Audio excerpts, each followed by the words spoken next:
Dorong mau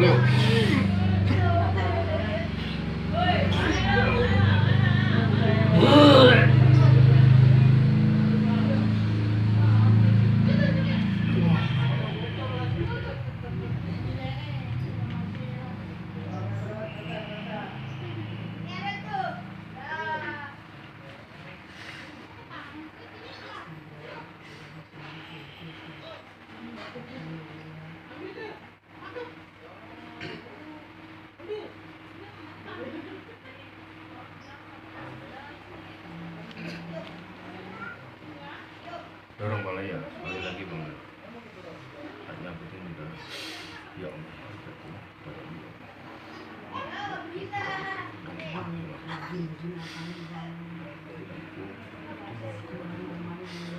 Hancurkan dong.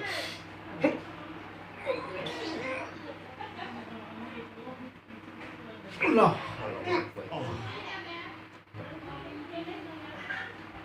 Tutup bang Leo. Tutup. Ya Allah.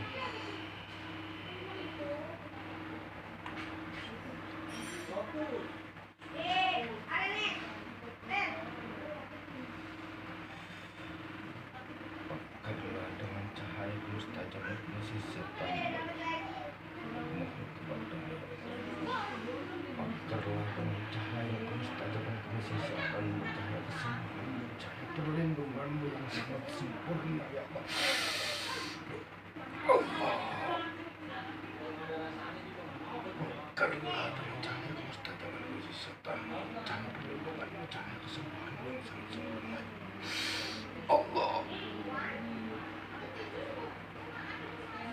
Alhamdulillah.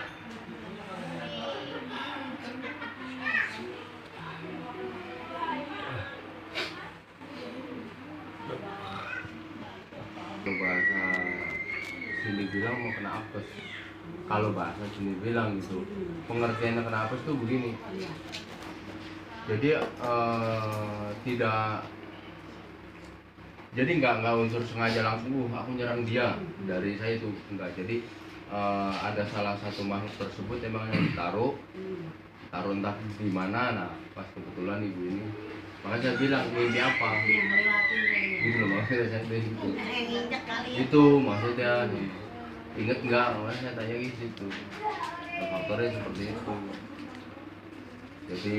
Jadi kalau kan saya bilang kalau mutlak dari serangan itu nggak sampai bulanan, senggangannya itu dalam 1 bulan itu fisik udah lemah gitu loh, udah lemah benar-benar ngedrop. Contoh kayak Bapak Haji terus sekaligus sama ibu gitu loh maksudnya. Yang rasain itu ibu sendiri, bukan saya bukan orang lain, bukan. Karena begini, kan ibu pernah ngerasain sendiri, ke medis sehat baik, pulang turun drop. Maksudnya seperti itu. Ini ada apa kan, berarti justru kitanya itu kudu sadar dan mau ini sebenarnya apa gitu maksudnya. Gitu. Jadi sebenarnya kalau secara medis pun bisa dideteksi sama diri kita sakit itu sendiri. Taruhlah bicara non medis juga sebenarnya kita harus kudu paham dan tahu. Gitu. Kalau misalnya bicara non medis itu kadang gini, yang tadinya nggak apa-apa misalnya lagi sakit begini atau langsung sekaligus misalnya sakit apa gitu, awalnya dari situ. Nah itu apa gitu, sebenarnya diri kita yang tahu itu adalah diri kita sendiri. Cuman kadang-kadang kita nggak dalam sehari 2 hari tahu-tahu yang dirasa apa, misalnya entah itu punggung, entah itu tangan, entah itu perut. Nah datang, nah, kalau medis tetap bicara karena bicara sakit posisi di mana, ini lambung ini. Cuman dasarnya bukan masalah kejadian yang sakitnya itu, posisi dasarnya yang ini. Kalau medis kan nggak tahu unsur itu seperti itu. Jadi saya nggak menyalahkan medis juga karena bicaranya ya dokter yang dilihat dan yang dirasa itu seperti itu. Cuman yang ini nggak tahu dasarnya seperti apa. Soalnya kezaliman makhluk tersebut mengikuti alam manusia. Identik banget itu 90% yang diserang itu yang lemah. Pasti apa? Pertama perut. Itu paling lemah. Gitu. jadi nggak bisa deteksi, pasti saya bicara medis, oh ini bicara lambung. Tadi itu muntah banyak tuh muntah. Gitu doang makanya. Iya. Itu seperti itu. Enggak, soalnya selama dia kena sakit, nah, kalau muntah itu dia nggak mau keluar. Nggak mau keluar, saya benda nasi ke benda Iya, roti, maksudnya enggak. cuman kayak gitu, cuman gitu ya. Au doang. Dan kenapa ini, jadi saya juga maaf ya Bu, entah taruhlah bicara, ya saya nggak menyalahkan, juga saya tidak bisa membenarkan. Nah, Ibu termasuk kalau bicara pikiran apa, ya kan, yang ini yang bicara pikiran gitu, ya kan Ibu sendiri yang ngerasain, dan saya juga nggak bilang bahwa itu salah, tidak. Wirid maksudnya. Wirid, maksudnya wiridan apa gitu. Jadi intinya jadi yang Ibu jalani itu wiridan apa? Hah? Belum, berarti kalau saya bilang belum. Iya. Itu nyongkong. Itu wiridan pikiran. Cuman maksudnya begini, saya tidak melarang dan saya tidak membatasi dan saya nggak bilang nggak boleh.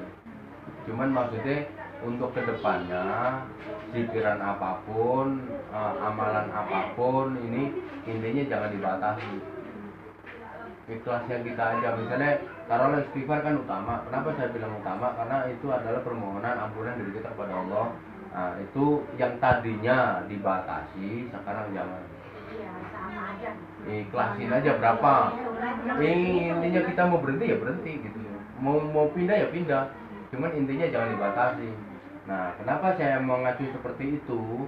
Karena firman Allah yang di Al-Quran tersebut yang diingini itu ikhlasnya, bukan batasannya. Nah, kalau batasannya itu yang masuk makhluk gitu. Dan saya bisa mempertanggungjawabkan, dan saya berani mempertanggungjawabkan itu, bahwa itu yang datang makhluk kodam, jin gitu.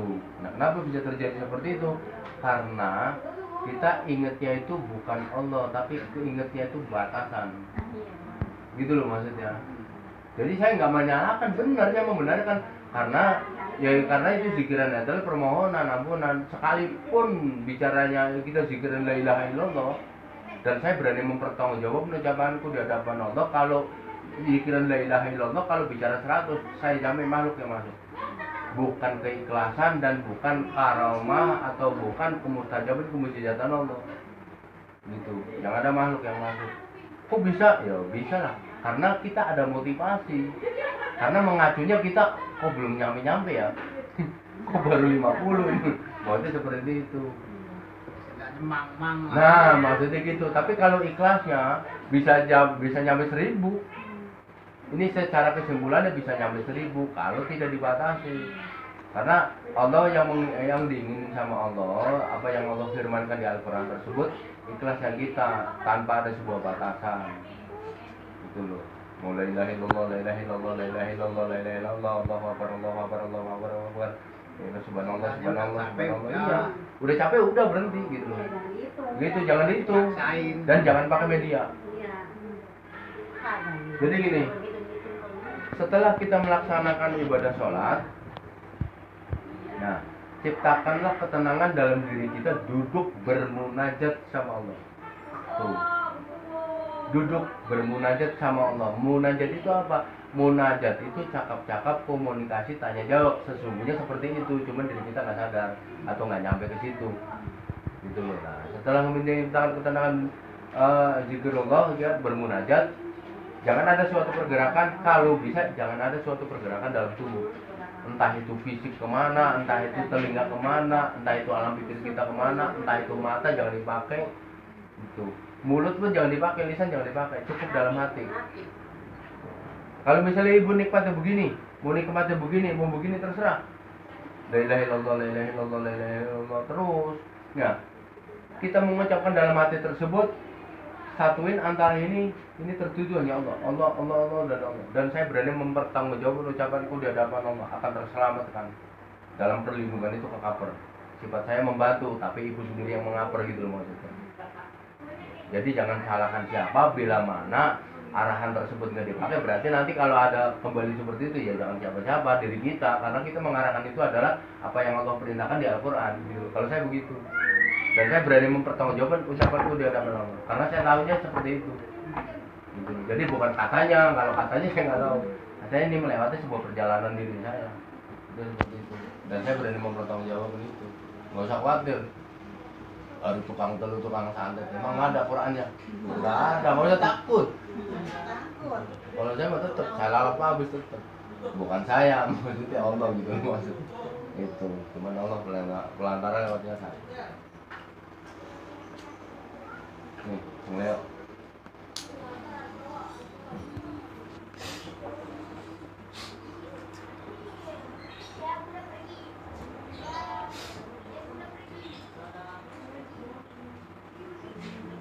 Ya, kalau ini sebenarnya kadang-kadang kalau misalnya saya membantu kemana anak-anak ini gitu. Intinya ya teman-teman kita juga ya, bimbingan saya juga. Tapi bener jadi sono sini tahu. Iya, jadi soalnya begini, Allah itu akan memberi, Allah itu akan menyampaikan kebenaran tersebut pelantara saya, itu ada suatu ilmu di situ. Makanya jangan salahin siapa-siapa kalau diri kitanya selaku kita belajar itu tidak mau peduli dan tidak mau pengertian, tidak mau mendengarkan gitu. Itu seperti itu. Makanya kan teman-teman tersebut kadang pengen ikut ayo gitu bareng. Kadang-kadang ini mah dikit, kadang suka rame. Saya ya kadang suka malu gitu. Ya silakan. Apa lebih bagus? Maksudnya silaturahmi. Iya. Jadinya kadang jadi tahu. Kita belajar, apalagi itu di belajar agama. Jadi bukan sebatas kita mengiyakan, tapi kita harus tahu mengiyakan itu semana dan sejauh mana dan harus seperti apa. Jadi jangan sebatas contoh orang yang pinter itu, intinya yang pinter itu hanya yang orang menyampaikan doang. Yang kita disampaikan kita harus tahu. Itu seperti itu kalau saya. Jadi ini saya memberitahu itu jangan sekedar saya doang yang tahu. Pengertiannya itu yang belajar juga harus tahu dan harus bisa. Itu sesungguhnya seperti itu. Cuman kan pada umumnya bilang begitu, nggak seperti itu. Katanya ilmu mahal jangan, nggak bisa. Kalau ilmu Allah enggak. Ilmu Allah itu tidak. Saya dapatnya gratis pun akan aku sampaikan dengan gratis. Iya. Lillahi ta'ala. Ya sebatas dia kasarnya ikhlasnya itu terserah dia. Kalau saya mah seperti itu. Sifat saya seperti itu. Jadi nggak ada motivasi begini belajar. Datangnya saya mau dapatnya gratis, saya kasih juga gratis. Karena saya apa yang Allah perintahkan. Jadi saya belajar pengertian tersebut, menyampaikan tersebut benar-benar kita kerja itu semata-mata hanya untuk Allah. Dan saya kerja itu untuk Allah, apapun saya untuk Allah. Dan saya yang bayar juga Allah. Tapi kalau dikembaliin, emang Allah punya duit? Oh, Allah nggak punya duit, yang punya duit manusia. Cuman Allah itu maha kaya gitu.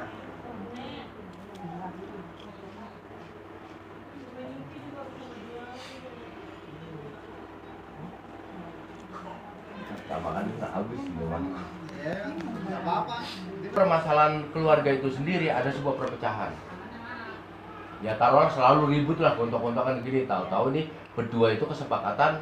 Taruhlah bicara kalau bahasa untuk secara manusia bilang lah, ayo coba ke tempat pondokan mana atau ke kiai mana. Ini maaf ya, ini bisa yang saya tahu dan itu peristiwanya ada nyata. Setelah ke sana dikasihlah sebuah amalan.